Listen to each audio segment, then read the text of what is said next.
자, 오늘 말씀 가운데 우리가 알아볼 질문을 몇 개 적어봤습니다. 누구의 제자가 우리가 되어야 하는가? 본문에 보면 저번 시간에 보면 바리새인들이 우리는 모세의 제자다. 이렇게 이야기를 하죠. 눈을 뜬 맹인 너는 예수의 제자인가? 이런 식으로 그 모세의 제자, 모세를 따르는 율법을 따르는 그 사람들과 그 다음에 예수를 따르는, 은혜를 따르는 어, 그 제자들이 이렇게 양분되는 양상을 우리는 볼 수가 있습니다. 그래서 그 지난주에 바리새인들과의 바리새인과 맹인의 대화, 맹인과 예수님의 눈을 뜬 맹인과 예수님의 대화, 그것과 오늘 요한복음 10장의 말씀이 연결이 되어 있습니다. 오늘은 나는 양의 문이다. 나는 선한 목자다. 예수님이 그렇게 말씀을 하시는데, 그것과 연결이 되어 있습니다. 그래서 우리는 누구의 제자가 되어야 하는가? 그 모세 한쪽은 죽이는 것이고, 예수는 한쪽은 꼴을 먹이고, 우리를 살리는 분인데, 그 각각의 의미를 제가 생각하면서 말씀을 보기를 원합니다. 그리고 양의 문으로 들어오지 않았다라는 것은 무엇을 의미하는가? 그리고 좁은 문으로 들어가라.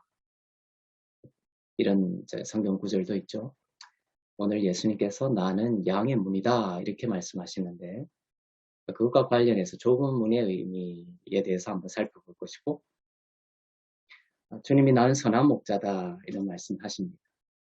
여기서 선하다라는 것이 여기서만 나오는 것이 아니라 말씀 곳곳에 이 선하다라는 것이 등장을 하는데 그 선하다라는 개념이 이 선한 목자라는 이 부분에서 성경에서 말하는 이 선하다라는 그 힌트를 얻을 수가 있습니다. 이런 내용들을 중심으로 생각하시면서 오늘 말씀을 한번 공부를 해보도록 하겠습니다. 제가 1절부터 오늘 몇 절까지입니까? 11절까지 제가 읽어보겠습니다. 본문을. 내가 진실로 진실로 너희에게 이르노니 문을 통하여 양의 우리에 들어가지 아니하고 다른 데로 넘어가는 자는 절도며 강도요. 문으로 들어가는 이는 양의 목자라. 문지기는 그를 위하여 문을 열고 양은 그의 음성을 듣나니 그가 자기 양의 이름을 각각 불러 인도하여 내느니라. 자기 양을 다 내놓은 후에 앞서 가면 양들이 그의 음성을 아는 고로 따라오되 타인의 음성은 알지 못하는 고로 타인을 따르지 아니하고 도리어 도망가느니라. 예수께서 비유로 그들에게 말씀하셨으나 그들은 그가 하신 말씀이 무엇인지 알지 못하느니라. 그러므로 예수께서 다시 이르시되 내가 진실로 진실로 너희에게 말하노니 나는 양의 문이라. 나보다 먼저 온 자는 다 절도요 강도니 양들이 듣지 아니하였느니라. 내가 문이니 누구든지 나로 말미암아 들어가면 구원을 받고 또는 들어가며 나오며 꼴을 얻으리라. 도둑이 오는 것은 도둑질하고 죽이고 세 가지죠. 도둑질하고 죽이고 멸망시키려는 것뿐이요. 내가 온 것은 양으로 생명을 얻게 하고 더 풍성히 얻게 하려는 것이라. 그리고 11절 나는 선한 목자다. 선한 목자는 양들을 위하여 목숨을 버리거니와 이렇게 되어 있습니다. 네, 요한복음에는 예수님께서 나는 누구다 이렇게 7번 말씀하시죠. 거기에 오늘 요한복음 10장에 이 두 가지나 들어있습니다. 나는 양의 문이다가 들어있고 나는 선한 목자다 이 두 가지가 다 들어있는 아주 귀한 본문입니다. 오늘 10장에 이제 오늘 본문 읽었지만 9장과 연결이 되어 있다라는 측면에서 9장의 의미 있는 부분을 살펴보면 방금 이야기했듯이 그 눈을 뜬 맹인에게 바리새인들이 이제 그들 욕을 하죠. 그러면서 맹인에게 그 맹인이 예수 그리스도를 하나님의 아들로 이제 믿고 인정하는 발언을 했기 때문에 고백하는 발언을 했기 때문에 그들이 너는 그의 제자이지만 예수의 제자이지만 바리새인들은 누구의 제자다? 모세의 제자다. 그래서 바리새인들은 지금 예수님의 제자가 아니라 모세의 제자라는 정체성을 가지고 있습니다. 그들은 모세의 제자, 즉 율법을 의지하는 자들입니다. 그래서 이 40절에 보면 맹인에 대한 것이 있습니다. 예수님이 너희가 맹인이 되었더라면 죄가 없으려니와 본다고 하니까 너희 죄가 있다. 차라리 너희가 이 길거리에서 구걸하는 이 맹인처럼 참 육신적으로 맹인이 되었더라면 차라리 그러한 어려움이 있음에도 불구하고 그것을 통해서 율법을 의지하지 아니하고 구원자 되시는 예수 그리스도를 의지하여 영적인 눈을 떴을 텐데 너희가 참으로 진짜 맹인이구나. 너희 죄가 그대로 있다. 이런 말씀을 이제 하시는 것이죠. 그래서 짧게 이야기를 하면 진짜 맹인은 누구인가? 진짜 맹인이라는 것은 율법을 의지하고 자랑하는 자가 맹인이라는 것이에요. 율법을 의지하고 자랑하는 자가 진짜 맹인이다. 그래서 바리새인들은 자기들이 모세의 제자라고 했죠. 나는 모세를 따르는 제자다. 나는 율법을 의지하는 사람이다. 이 율법 지키고 잘 지켜서 나의 의를 내놓으려고 하는 그러한 자가 맹인이다라는 것입니다. 그러한 영적인 맹인은 죄가 그대로 있다고 하죠. 그 죄의 사함을 받을 수가 없는 거예요. 참으로 율법의 제자가 아니라 율법을 의지하는 것이 아니라 믿음으로 말미암아 은혜로 우리를 구원에 이르게 하시는 예수님의 제자가 되는 것. 예수님을 믿는 것이 우리의 어떤 영적인 맹인의 눈을 뜨고 구원에 이르게 되는 참된 길이라는 것입니다. 당시 이 바리새인들이 많은 사람들을 인도하는 리더십들이었죠. 이들이 그 유대인들을 진짜 맹인이면서 사람들을 끌고 어디로 끌고 간 거예요? 낭떠러지로 끌고 간 거예요. 사람들이 이 맹인을 따라서 신앙의 여정을 갔던 것이죠.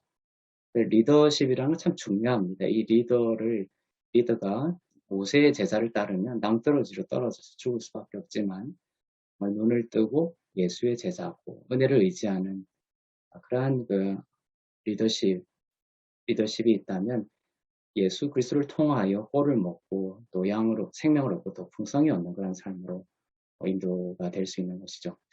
그래서 여기서 맹인이다 이런 게 율법과 자꾸 이제 왜 연결이 되는지를 이해를 하셔야 됩니다. 맹인은 율법을 의지하는 것이다. 율법이라는 것은 나의 힘을 나의 자아를 의지하는 것을 말한다라고도 볼 수가 있어요. 그래서 로마서 2장에 보면 여기 보면 맹인의 길을 인도하는 자, 이 유대인들을 향하여 바울이 이렇게 쓰고 있습니다. 유대인이라 불리는 내가 율법을 의지하여 이렇게 말을 하고 있죠. 이 바울이 당시 그 유대인들을 향해서 이렇게 말을 하고 있습니다. 율법을 의지하면서 그들이 자랑하고 또 율법의 교훈을 받아서 어떤 지극히 선한 것을 분간한다라고 막 자랑하고 하지만 실제적으로는 맹인의 길을 인도하는 실제로는 맹인이다라는 것을 말을 하고 있습니다.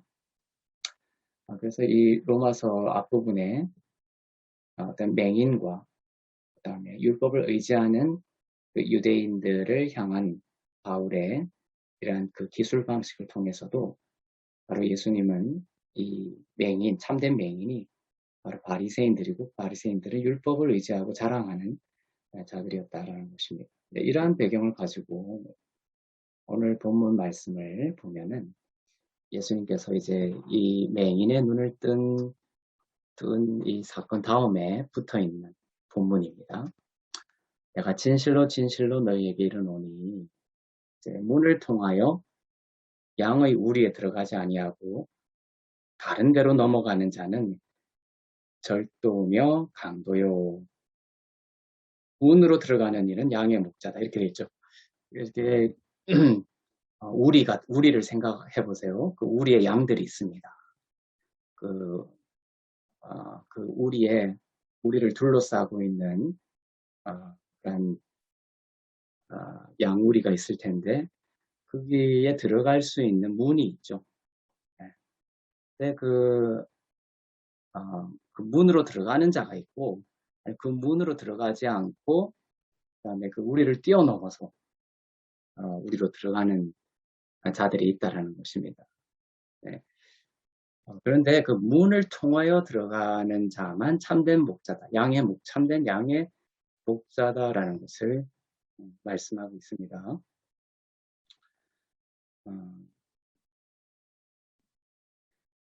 그래서 이 두 가지를 주님께서 구분하고 있는 거예요. 문을 통하여 들어가느냐 아니면 양의 우리의 문을 통하여 들어가지 아니하고 다른 데로 넘어 들어가는 거죠.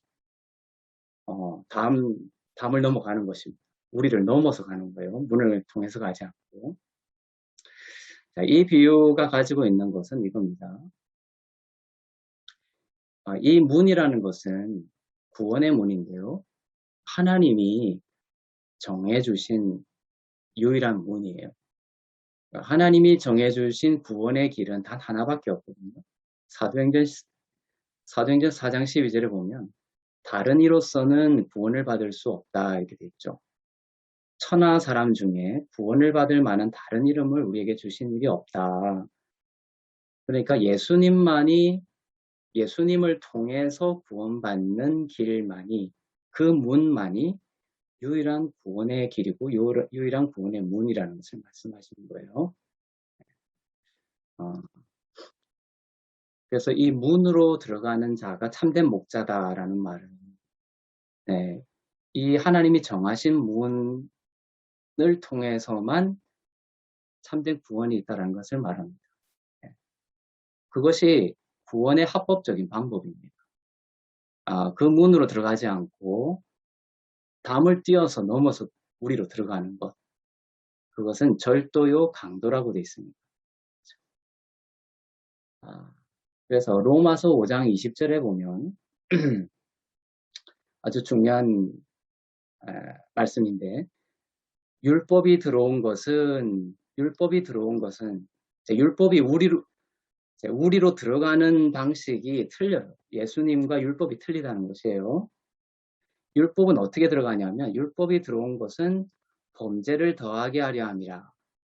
이게 이제 율법이 절도요 강도라는 거예요. 지금 절도자고 강도자가 이 율법입니다. 율법이 들어온 것은 범죄를 더하게 하려는 것이죠. 율법이 우리에게 온 것은 우리를 거룩하게 하려 함이라가 아니에요. 바울은 분명하게 말하고 있습니다. 율법이 들어온 것은 무엇을 더하게 한다? 범죄를 더하게 한다. 참으로 이게 신기한 네. 이 로마서에서는 이것을 깨달아야 됩니다. 로마서에서 가장 중요한 것은 이것을 깨닫지 못하면 로마서를 읽은 것도 아니고 구원받는 것도 아니라고 볼 수가 있어요. 사실 이 시대에 율법에 대한 전문의가 없어요. 제가 볼 때. 그래서 율법을 그저 그냥 그거 잘 지켜서 거룩하게 되고 하나님 그거 율법 잘 지켜서 하나님을 신앙생활 하라고 주신 거구나. 이렇게 율법을 알고 있지만 하나님이 성령을 통하여 이 율법의 전문이 정말 율법에 대하여 근데 이것이 뭐 특별히 전문의도 아니라고 볼 수가 있어요. 성령께서 밝혀주시니까 밝혀주셔야만 알 수 있다는 의미에서 전문의라고 한 것이지만 성경에 이렇게 기록이 분명히 되어 있습니다. 율법이 들어온 것은 우리의 범죄를 더하게 하는 것입니다. 그래서 그 율법을 지키려고 노력할수록 더 우리는 범죄를 하게 되어 있다는 것. 이 아이러니를 우리는 깨달아야 하는 것이 이것을 깨닫지 못하면 신앙생활이 이렇게 어떤 호봉을 치는 것과 같은 그런 신앙생활을 하게 되죠. 그래서 율법에 대해서 분명히 그 기능을 우리가 깨달아야 합니다. 율법이 들어온 것은 범죄를 더하게 하려 합니다. 그런데 이 들어오다라는 것이 여기 헬라어로 뭐라고 되어 있습니까? 파레이스 올코마이죠. 파레이스는 파레이스라는 것은 뭐냐면 사이드라는 거예요. 사이드. 그 다음에 이거 두 가지가 더해진 건데 올코마이는 뭐냐면 이제 컴이에요. 컴. 그러니까 율법이 들어온 것은 정면을 통해서 온 것이라는 뜻이 아니면 몰래 옆으로 들어왔다는 얘기예요. 그래서 이 파레이스 올코마이라는 것은 옆으로 몰래 들어왔다는 것입니다. 하나님이 정해주신 합법적인 올바른 구원의 방식으로 들어온 것이 아니라 하나님이 인간을 구원하시기 위해서 주시려고자 했던 의도한 하나님의 의도한 구원의 방식이 아니라는 거예요. 원래 들어온 것입니다. 주님이 하나님이 구원의 방식으로 마련해 두신 것은 유일한 한 가지밖에 없습니다. 바로 예수님밖에 없습니다. 예수님을 믿음으로 우리의 행위와 우리의 어떠한 자격으로가 아니라 예수 그리스도께서 십자가에서 하신 일을 우리가 믿음으로 은혜로 구원에 이르게 되는 것이다. 율법은 우리가 그렇게 할 수 없다라는 것을 깨닫기 위해서 주신 거죠. 그것을 아무리 하려고 해도 더 깊은 죄에 빠지게 되는 이 아이러니 앞에 우리가 절망하면서 이것으로는 안 되는구나. 정말 예수님 외에는 다른 방법이 없구나. 이렇게 예수님을 믿고 구원에 이르게 하기 위해서 주신 것이다. 그런 거예요. 그래서 이 파레이스 올코마이라는 것을 통해서 율법이라는 것은 우리의 문을 통해서 온 것이 아니라 바로 다른 데로 넘어온 것이 바로 율법이라는 것을 알 수가 있습니다. 여기서 예수님이 다른 데로 넘어가는 자는 절도요 강도라고 주님께서 하실 때 이 절도요 강도가 뭐예요? 바로 율법이라는 거죠. 그리고 율법을 의지해서 살아가는 그러한 지도자. 그 율법이 구원의 길이라고 가르치면서 백성들을 끌고 가는 절망의 절벽으로 끌고 가는 그러한 사람들이 바로 다 절도요 강도라고 볼 수가 있는 것이에요. 주님이 이렇게 이제 비유로 말을 하니까 여기 보면은 예수께서 이 비유로 그들에게 말씀하셨으나 그들은 그가 하신 말씀이 무엇인지 알지를 못하는 이것을 이제 전체적인 은혜의 복음의 맥락으로 바라볼 때에만 이 절도요 강도라는 것이 바로 정문으로 들어오지 않고 다른 담을 튀어넘어서 하나님이 본래 의도하지 않은 방식으로 들어온 바로 옆으로 살짝 들어온 파레이스 올크마이 식으로 들어온 율법이라는 것을 말해주고 있습니다. 절도요 강도라는 것은 우리를 훔치고 죽이고 멸망시키는 것이죠. 그래서 율법이 바로 그러한 기능을 가지고 있죠. 뭐라고요? 율법은 우리를 범죄를 더하게 하는, 우리를 더욱더 죽이는, 사망으로 끌고 가는 기능을 갖고 있는 것이죠. 그래서 그것이 절도요 강도라는 것입니다.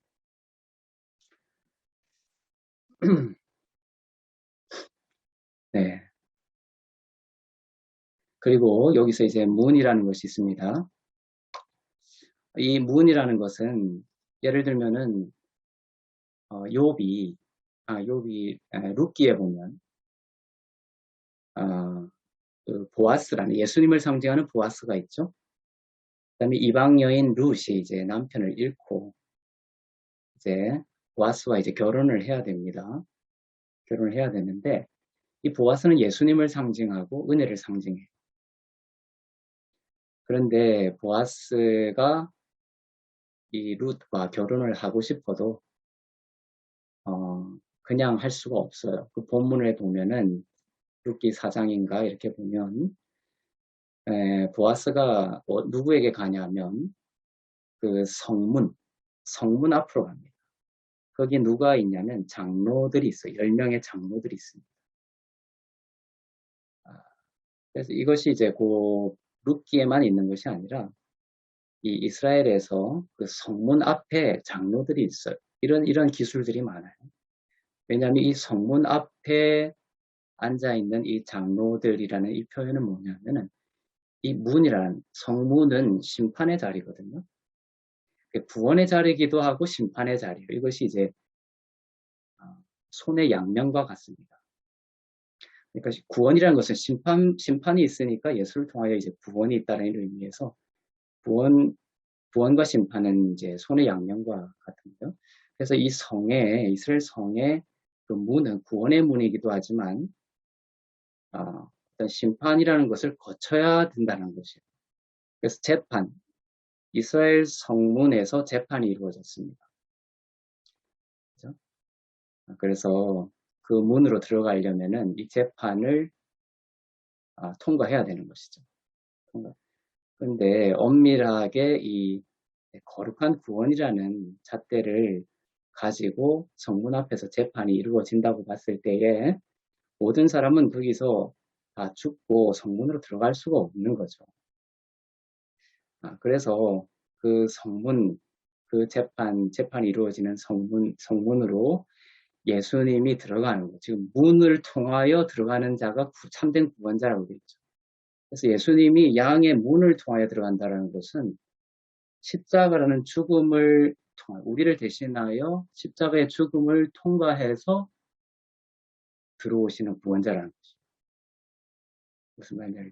그래서 예수님이 그냥 문으로 룰루랄라 들어오는 것이 아니라는 것입니다. 예수님이 하나님이 문을 통하여 양의 우리에 들어가는 자가 참된 목자라는 것은 예수님이 그 심판이 이루어지고 재판이 이루어지는 그 문을 통하여 내가 들어간다. 십자가를 지고 구원의 길로 간다라는 것을 말씀하고 있는 거예요.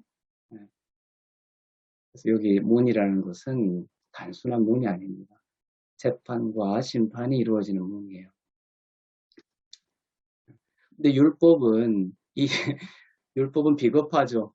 이 문으로 안 들어오는 거예요. 왜냐하면 자기가 죽어야 되니까. 죽음을 통해서 구원을 이루어야 되니까. 그래서 율법은 자기는 아무것도 하지 않고 많은 사람에게 짐을 지운다고 그러죠. 아주 비겁한 그런 거예요. 율법 자체가 나쁘기 때문이 아니라 율법이 워낙 거룩하고 투명하기 때문에 사람이 그 율법을 그렇게 이용할 수밖에 없다는 것이죠. 네, 그래서 예수님이 이 문을 통하여 들어가는 자가 참된 양의 목자다. 바로 자신을 말씀하고 있습니다. 문으로 들어가는 이는 양의 목자다. 바로 예수님을 말씀하고 있습니다. 이 문을 통하여 들어가는 이 길이 하나님이 정하신 유일한 구원의 길입니다.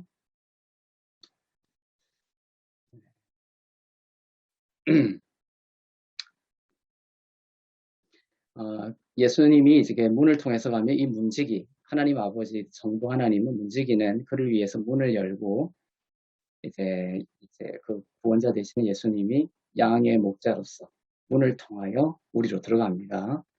그러면 우리 양은 그의 음성을 듣죠. 그리고 그가 자기 양의 이름을 각각 불러 인도하여 내느니라. 이 구절도 너무 좋은 것 같아요.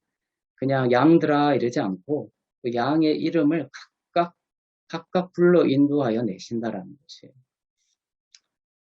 이 각각 한 사람 한 사람의 영혼을 아시고 그 이름을 아시고 불러주시는 양의 목자 되신 예수님의 그 주님의 마음이 너무나 아름다운 것을 우리가 느낄 수가 있습니다. 그래서 이 양의 목자는 우리로 들어가서 우리에 있는 하나님이 정하신 그 양들을 다 실수 없이 다 불러내십니다. 그래서 주님이 실수로 빠뜨리거나 이러는 경우가 없고 다 한 사람씩 이름을 불러서 보내내시는 분이 바로 양의 목자이신 주님이십니다. 그런데 이제 저만 그런 생각이 드는지 모르겠지만 이거는 아무한테도 얘기한 적은 없어요. 그런데 제가 성경을 읽을 때 예를 들면 삭개오라고 칩시다. 삭개오. 그래서 그 삭개오라는 이름을 이 땅에 삭개오가 태어나가지고 그 삭개오의 부모님이 지어줬을 거 아니에요.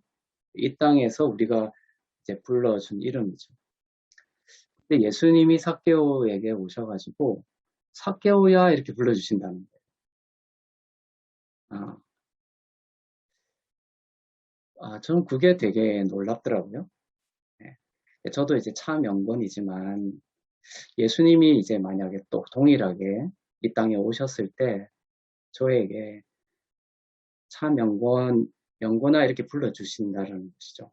이 땅에서 그냥 우연히 이제 만들어진 이름 같지만 그냥 아버지가 그냥 아무 생각 없이 그냥 이렇게 최선을 다해서 지은 이름, 인간의 이름 같지만 이 땅에서 이렇게 지은 그 나의 이름을 정말 존귀하신 하나님께서 그거 뭐 이 땅에서 너희들이 지은 이름이지 그런 이름 따위는 내가 안 부른다가 아니라 그 이름을 불러주시는 게 저는 너무너무 이게 좀 충격적으로 다가오는 것 같아요.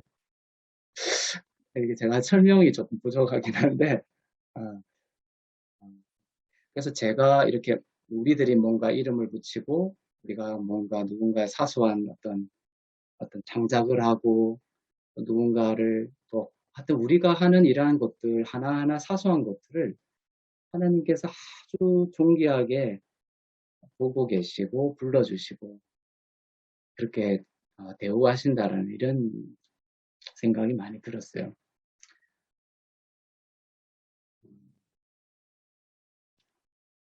이 부분은 제가 좀 표현력이 약해가지고 설명이 잘 안 되는 것 같아요. 하여튼 참 하나님께서 이 땅에서 지어진 이 이름을 삭개오야 이렇게 불러주시는 그 마음이 참 너무나 아름답다라는 생각이 듭니다. 네, 각각 이름을 불러서 인도하여 내신다라는 것이죠. 네, 그래서 이제 자기 양을 다 놓은 후에 주님께서 이제 뒤로 우리를 양들을 앞에 세우고 우리 야곱이 야복강을 건너서 형 에서를 만나러 갈 때 아주 비겁하게 가죠. 자기 부인하고 자녀들 다 이제 앞에 세우고 자기는 뒤에 이제 숨어서 가죠. 방어막 삼아가지고 그렇지만 우리 주님은 앞서가신다. 앞서가신다. 주님이 앞서가시고 우리들은 그의 음성을 듣고 주님을 따라가는 그러한 방식으로 주님께서 우리를 이 땅을 인도해 가시는 주님이십니다.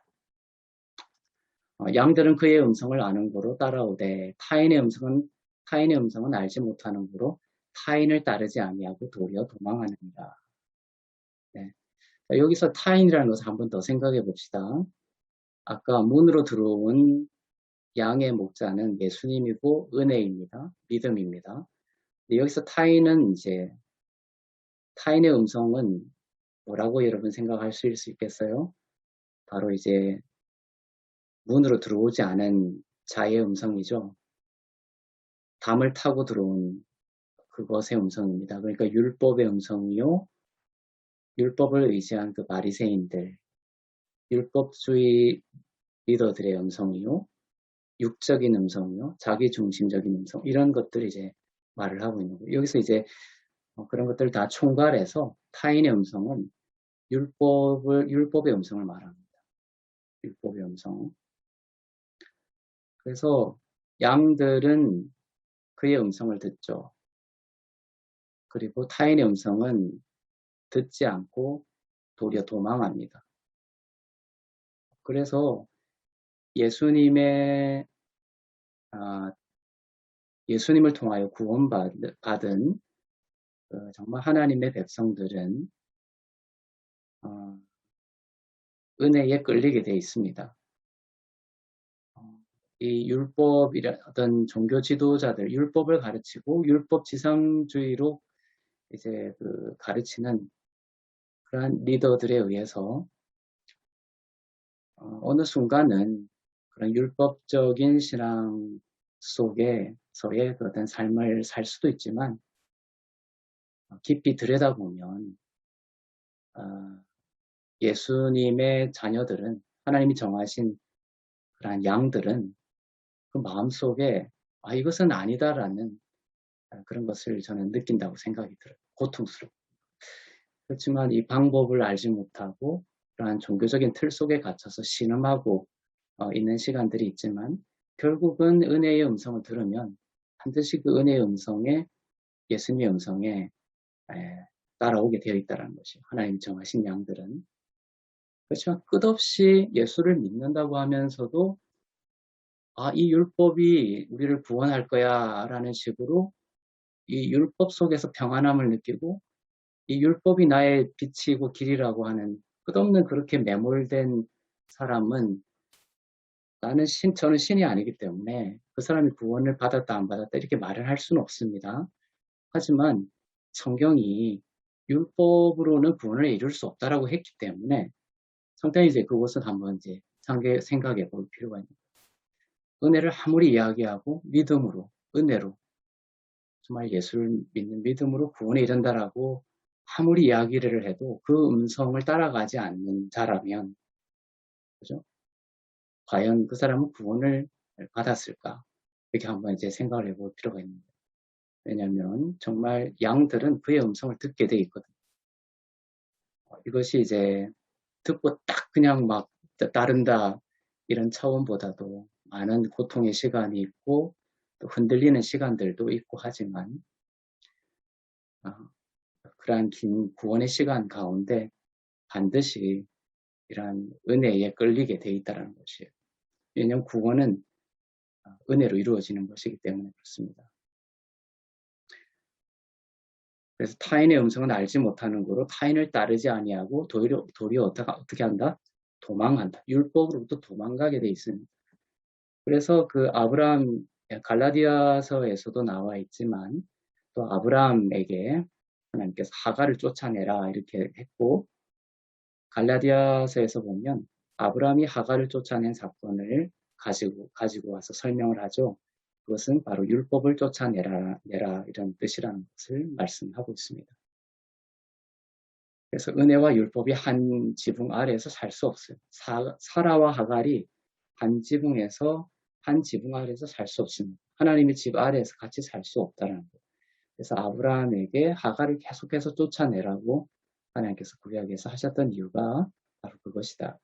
영적인 의미는 뭐냐면 갈라디아서에서 바로 율법으로부터 도망하여 율법부터 도망하는 거나 아니면 삶에서 율법을 쫓아내는 거나 마찬가지의 의미가 되겠죠. 그렇게 도망하는 것이에요. 그래서 율법 아래에 우리의 영혼을 두는 목소리에서 도망하고 은혜를 따르는 것이다. 그래서 모세의 제자, 바리새인들이 우리는 모세의 제자다. 그 바리새인들을 따르지 아니하고 예수의 보혈로 우리의 모든 죄를 씻기시는 예수 그리스도를 따라오라라는 주님의 음성이라고 볼 수가 있습니다. 이렇게 얘기했지만 사람들은 그가 예수님이 비유로 말씀하셨기 때문에 그가 하신 말씀이 무슨 뜻인지 알지 못했던 것입니다.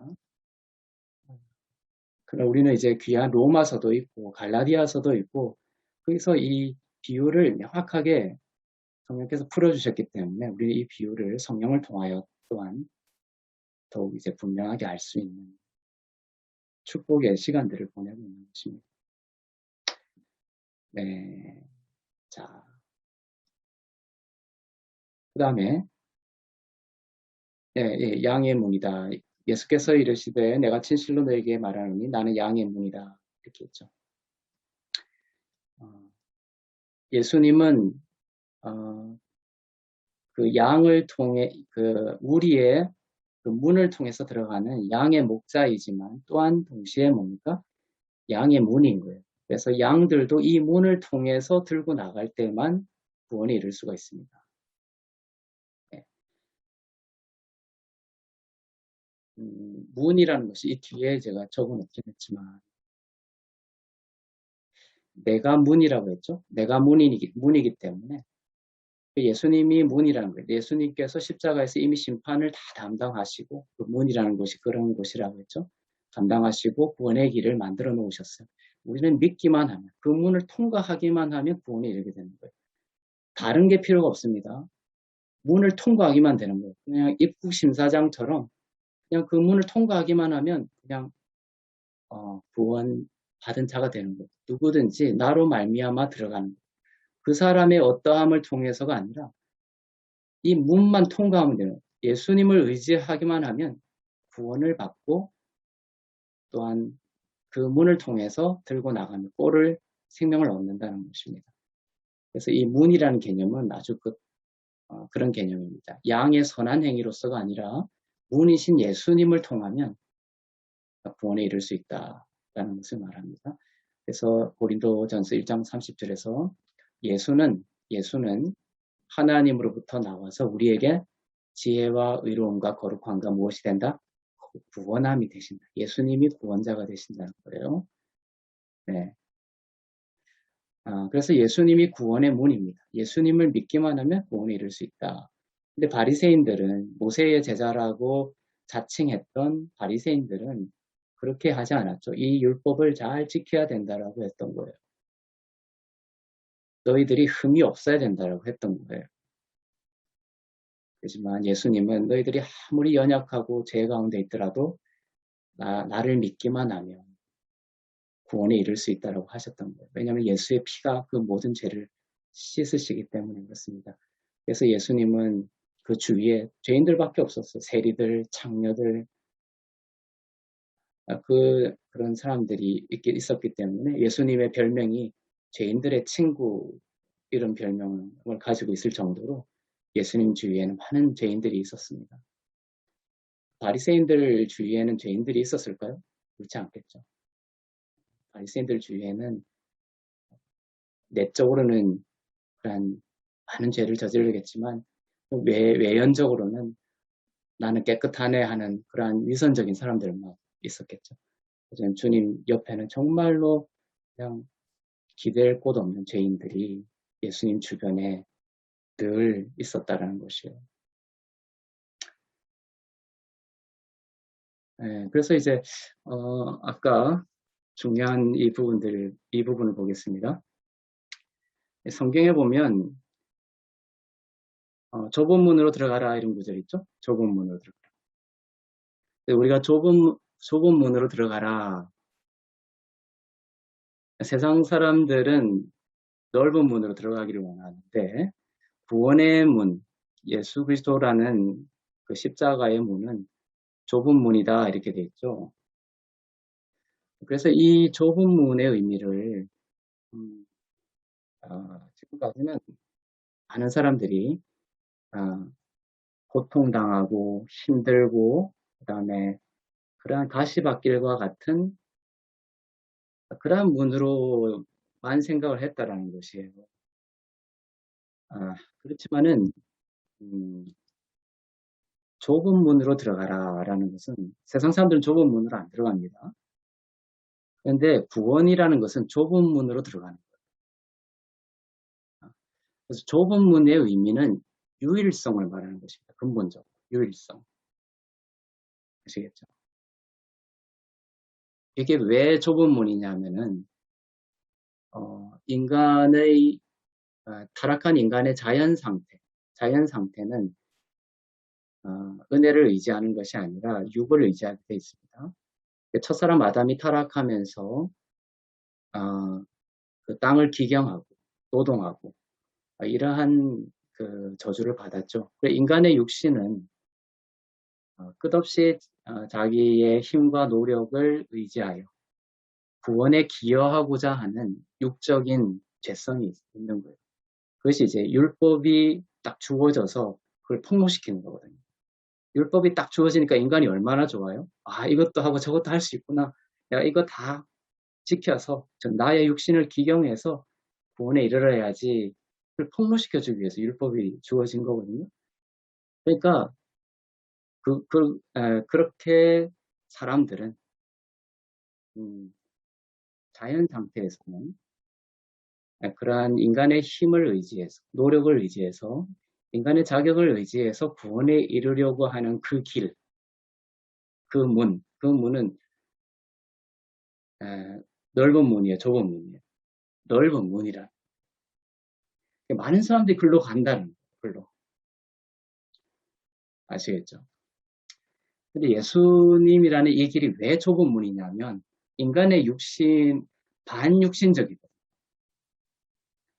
육신의 경향성과 반대되는 길이에요. 너희들이 할 것 없다. 오직 예수님만 믿어라. 그러니까 이제 그것이 좁은 문. 인간의 기본적인 육적의 그 죄된 속성과 반대되는 아주 지극히 인간의 어떤 육신적 지각으로 생각해내기 어려운 문이기 때문에 그렇습니다. 그래서 그것은 인간의 힘으로 예수님을 믿을 수 있는 게 아니라 정말 예수께서 정하시고 성령을 부어주셔서 구원에 이를 수 있는 정말 은혜로서 갈 수 있는 길이기 때문에 그 길은 좁은 문이고 좁은 길이라는 것이에요. 그래서 좁은 문으로 들어가라 이 구절을 껍질로만 읽게 되면은 예수 믿는 길은 정말 힘들고 고생하는 길이구나 이렇게 이제 어떤 땅의 패러다임으로 해석하면 이거는 어떤 본질적인 이해는 아니라고 볼 수가 있는데요. 좁은 문으로 들어가라 했을 때 여러분들이 인간이 타락하면서 자신의 힘으로 들어가고자 하는 모든 사람들이 가고 추구했던 그 넓은 길이 아니라 오직 믿음으로 은혜로 들어가는 그 길이 바로 좁은 문이고 좁은 길이구나. 이렇게 여러분들이 그 본질적인 것들을 꼭 이해할 수 있기를 바랍니다. 네. 자, 여기도 있습니다. 오늘 이거 11절까지밖에 안 되지만 아주 중요한 것들이 많이 들어가 있죠. 8절에 보면 나보다 먼저 온 자는 아까 이제 문으로 들어가지 않고 담을 뛰어넘어서 다르게 하나님이 의도하지 않은 방식으로 들어오는 자가 절도요 강도라고 했죠. 근데 여기 보면 또 어떻게 되죠? 나보다 먼저 온 자가 보다 절도요 강도라고 돼 있죠. 율법이 먼저 왔어요? 은혜가 먼저 왔어요? 율법이 먼저 왔죠. 예수님 오셔서 지금 하시는 거예요. 나보다 먼저 온 율법을 말하는 것이 나보다 먼저 온 것은 이 율법을 말하는 거예요.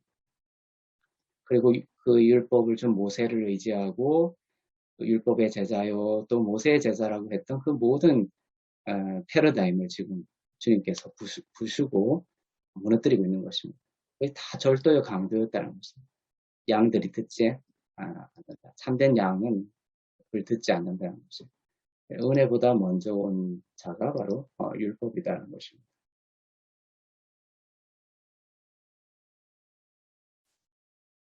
그래서 그 로마서에 보면 그런 게 있죠. 율법 외에 한 의가 나타난다 이렇게 돼 있죠. 율법 외에 율법과 전혀 다른 한 의가 나타난다. 그 전에 율법이었지만 전혀 다른 하나님의 의가 예수를 통해서 오게 된 것을 말하고 있습니다. 그 다음에 10절에 보면 도둑이 오는 것은 도둑질하고 죽이고 멸망시키는 것이다. 하지만 내가 온 것은 양으로 생명을 얻게 하고 더 풍성히 얻게 하려는 것이다. 네, 이 도둑이 와서 하는 이 세 가지 중에 가장 첫 번째가 훔치는 거예요. 훔치다 이런 뜻이에요. 도둑질하다, 훔친다. 무엇을 훔치냐면 가장 근원적으로는 믿음을 훔치는 거예요. 믿음을 도둑질한다. 믿음은 많은 것들이 믿음이지만 성경에서 가장 근본적인 믿음은 뭐라고 했습니까? 믿음으로 의롭다라는 그 믿음입니다. 그래서 이 도둑이 사단이 율법이라는 것을 빌려와가지고 사람들에게 성도들에게 너는 의롭지 않다. 이것도 못하고 저것도 못하기 때문에 너는 결코 의롭지 않다. 믿음으로 의롭다라는 이 믿음을 훔치는 거예요. 그러면 이제 게임이 끝나는 겁니다. 이 믿음으로 의롭다. 난 그리스도 안에서 하나님의 의가 되었다라는 이 믿음이 도둑질 당하고 나면 결과는 죽고 멸망하는 거예요. 죽지 않기 위해서 노력하고 멸망하지 않기 위해서 많은 사람들이 노력하지만 사실은 그 전에 자기도 모르는 사이에 믿음의 싸움에서 졌던 거예요. 아시겠죠? 그것을 몰라요, 사람들이. 많은 어떤 내면적으로 뭐가 문제였지를 모릅니다. 하지만 사단이 와서 율법을 가져와서 바로 그 믿음을 훔쳤던 것입니다. 정죄하고 참소하고 저번 주일에도 요즘 제가 정죄와 참소에 대해서 강조하는 이유가 그거예요. 네, 결코 정죄함이 없는 그리스도 안에서의 그 의로운 믿음이 자꾸만 도둑질 당하고 흔들리고 그러면 이러한 정말 사단이 원하는 그러한 열매가 맺히게 되지만 우리가 계속 은혜의 말씀을 들으면서 그리스도 안에서의 그런 정죄함 없는 믿음, 모든 죄를 씻음받고 어떠한 상황에서도 그리스도 때문에 의롭다라는 그 믿음을 빼앗기지 않아야 된다는 것이에요. 그 믿음은 내가 스스로 강화시킬 수 있는 것이 아니라 믿음은 들음에서 나고 들음은 그리스도의 말씀으로 말미암는다라고 한 것처럼 매주 선포되는 의의 말씀, 은혜의 말씀을 계속 들으면 안에 자연스럽게 성령을 통하여 사단이 뺏어갈 수 없는 그런 견고한 믿음의 뿌리가 내려지고 터가 견고하게 될 줄로 믿습니다. 그래서 율법과 믿음은 반대예요. 율법과 믿음은 반대다. 것입니다. 율법과 은혜도 반대고, 율법과 믿음도 반대고, 율법과 진리도 반대예요. 율법은 모세로부터 주어진 것이지만, 은혜와 진리는 그리스도로 말미암은 것이다. 율법과 반대된 것은 은혜요, 믿음이요, 그런 것이요, 진리다는 거예요. 그 다음에 마지막 테마를 보겠습니다. 예수님이 이제 나는 누구다 이제 또 말씀하세요. 나는 뭐다? 선한 목자다. 선한 목자는 양들을 위하여 목숨을 버린다. 네.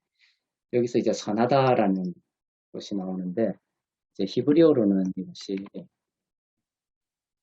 토브입니다. 예수님 하나님께서 천지를 창조하시고 참 보기에 좋다 할 때 이 토브예요. 토브. 선하다라는 뜻입니다. 선하다. 그런데 이제 예수님이 오셔가지고 예수님 자신을 이렇게 소개하세요. 나는 선한 목자다. 나는 선한 목자다. 선과 악이라는 개념이 계속 등장하죠. 성경에서. 무엇이 선이고 무엇이 악이냐? 라는 것입니다. 네. 그래서 이 선하다라는 개념을 우리가 분명하게 이해할 수 있도록 요한복음 10장 11절에서 이렇게 귀한 말씀을 주님께서 주셨습니다. 이 10장 11절이 있었기 때문에 선하다라는 개념이 더 분명해지는 거예요. 선한 목자는 어떻게 한다? 양들을 위해서 목숨을 바치는. 그래서 선하다라는 것은 예수 그리스도의 죽음을 말합니다. 예수님의 죽으심과 부활이라는 그 십자가, 예수 그리스도의 십자가라는 그 공로, 예수 그리스도의 십자가의 공로, 예수님의 사역, 이것에 기초한 모든 것은 다 선하다는 거겠죠. 그래서 조금 더 쉽게 이야기를 하면, in Christ.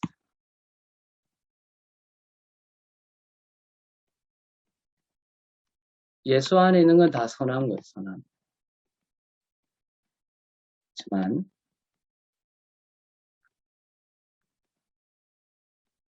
그것이 이제 악함이에요. 네. 사실 이제, 이것은 사실 이제, 기독교 안에서 논할 문제는 아닐 수 있지만, 이 헬라 철학에서부터 이렇게 도도하게 흘러오는 하나의 흐름이 있어요. 그게 뭐냐면 이 세상에 선도 없고 악도 없다 이런 게 있어요. 그런 철학의 이제 흐름이 있습니다. 지금도 있어요. 이 세상에 다 인간이 만든 거지 선도 없고 악도 없다 막 이런 이제 얘기도 있어요. 그만큼 이제 선과 악이라는 것에 대한 그 철학적인 고찰이 인류 역사가 시작되면서 지금까지 이제 있어 오고 있는 것이에요. 그리고 이제 어떤 시대에는 선인 것이, 어떤 시대는 악하죠. 또 어떤 시대는 또 악한 것이, 어떤 시대는 선해. 어떤 시대는 다 토대가 선인데 어떤 시대는 다처제가 악이죠. 어떤 시대는 다처제가 악인데 어떤 시대는 선. 이게 이제 시대와 또 지금도 이제 저쪽 어, 몽골 북부 몽골에 가면 손님이 오면 자기 아내를 손님에게 내어줘서 잠자리를 하게 하는 것이 그 부족의 선이라고 되어 있죠. 지금도 이제 그런 유목민들이 있습니다. 그렇지만 그런 걸 이제 우리 사회에 가져오면 이건 말도 안 되는 악이 되는 것이죠. 그래서 이것이 성과학이라는 것이 인간 세계 속에서는 정말 이게 가변적인 그런 것이 있어요. 인간 어떤 세계 속에서의 어떤 그 구도를 가지고 이 어떤 하나님의 선과 악을 논하는 것은 참으로 이제 아이러니한 것이 있습니다. 그래서 성경 속에서 우리는 선과 악을 가져와서 이 가변적인 세상 속에 흔들리는 세상 속에서 흔들리지 않게 딱 세워야 되는데 성경이 말하는 선한 나는 선한 목자다라고 했을 때 이 선하다라는 것은 내가 십자가를 지는 목자이기 때문에 선하다. 이 땅에 얼마나 많은 목자들이 있고 영웅들이 있고 다른 사람을 위해서 죽는 사람도 있죠. 지금 이제 죽음을 내포한 선함이지만 하지만 이 선한 목자는 그의 죽음을 통하여 우리의 죄를 씻기시고 이롭게 하시는 목자이기 때문에 다 이루시는 모든 우리의 죄와 의의 문제를 그의 죽음으로 이루시는 목자이기 때문에 선하다는 거예요. 그래서 이 선하다라는 개념 속에는 주님의 죽으심과 주의 죽으심으로 인하여 우리의 모든 죄가 씻김 받고 이렇게 되는 이 완성된 십자가의 사역의 의미가 들어있습니다. 그것이 크라이스트죠. 예수가 아닌 크라이스트. 그 예수 안에 우리가 있으면 항상 하나님은 우리를 선하게 보십니다. 그래서 하나님이 우리를 선하게 보실까? 악하게 보실까? 그래서 인간의 어떤 그 가변적인 패러다임으로 이해하면 늘 흔들릴 거예요. 장소적으로나 시간적으로. 하지만 성경적으로 선한 그리스도 안에, 십자가의 공로 안에 우리를 두셨기 때문에 하나님은 우리를 항상 어떻게 보시는 거예요? 선하게 보신다. 그래서 천지를 창조하시고 참 선하다, 토브, 참 좋다, 보기에 좋다 이렇게 말씀하신 이유가 그거예요. 제가 창세기 강의할 때도 이야기를 했지만 그 본문이 보시기에 참 좋았더라 이렇게 번역이 되어 있지만 원문으로 보면 키라는 것이 들어있는데 그게 이유거든요. 그러니까 좋기 때문에 키토브예요. 키토브. Because it is good. 좋기 때문에 하나님이 보셨다. 이렇게 되는 거예요. 원문. 그래서 지난 설교에도 그렇고 맹인 설교에도 그렇고 하나님이 좋은 걸 보시죠. 지나가시다가 38년 된 그 병자를 누운 것을 보시고 그 다음에 또 맹인이 구걸하는 것을 보시고 다가오시는 거예요. 그러니까 주님은 어떤 것만 보신다는 거예요. 선한 것만 보시는 거예요. 그 자가 38년 된 그 병자가 하나님 그리스도 안에 있는 정하신 하나님의 자녀이기 때문에 선하기 때문에 보시는 거예요. 창세기의 그 구절이 다 이제 일맥상통하는 것입니다. 하나님은 그리스도 안에 있는 여러분들을 선하게 보신다. 결론입니다. 여러분들은 그리스도 안에 있기 때문에 하나님께서 선하고 너무나 보기에 좋다. 너무나 좋기 때문에 내가 너희를 항상 보겠다. 갈릴리 폭풍이 막 치죠. 주님이 갈릴리 폭풍에 칠 때 제자들의 배가 막 이제 그 갈릴리 중앙에서 막 흔들리고 있을 때 주님이 산 언덕에서 이렇게 표현하세요. 언덕에서 제자들이 밤새도록 노젓는 것을 어떻게 하셨다? 보시고 찾아오십니다. 주님은 여러분들을 선하게 보시고 그 선하게 보신 여러분들을 결코 폭풍 속에 그대로 놔두지 않으시고 반드시 찾아오시고 구원하여 주시고 음성을 듣게 하시고 그분을 쫓을 수 있도록 지혜와 또한 새 힘을 더하실 줄로 믿습니다. 여기 선한 양심, 선한 행실 이런 것도 성경에 이제 자주 나오죠. 짧게 이야기하면 선하다라는 것을 우리가 지금 배웠습니다. 선한 양심은 뭐예요? 세상에서 말하듯이 사람들이 아유, 저 아이 너무 착하다, 저 사람 너무 착하다, 이 양심이 아닌 겁니다. 성경에서 선한 양심은 예수의 피로 나의 모든 죄가 씻김 받았다라는 정죄함 없는 양심을 선한 양심이라고 하는 거예요. 그런 분명한 진리를 가지고 이러한 구절이 나올 때 읽으면 성경이 다 다 이해가 될 수 있는 거예요.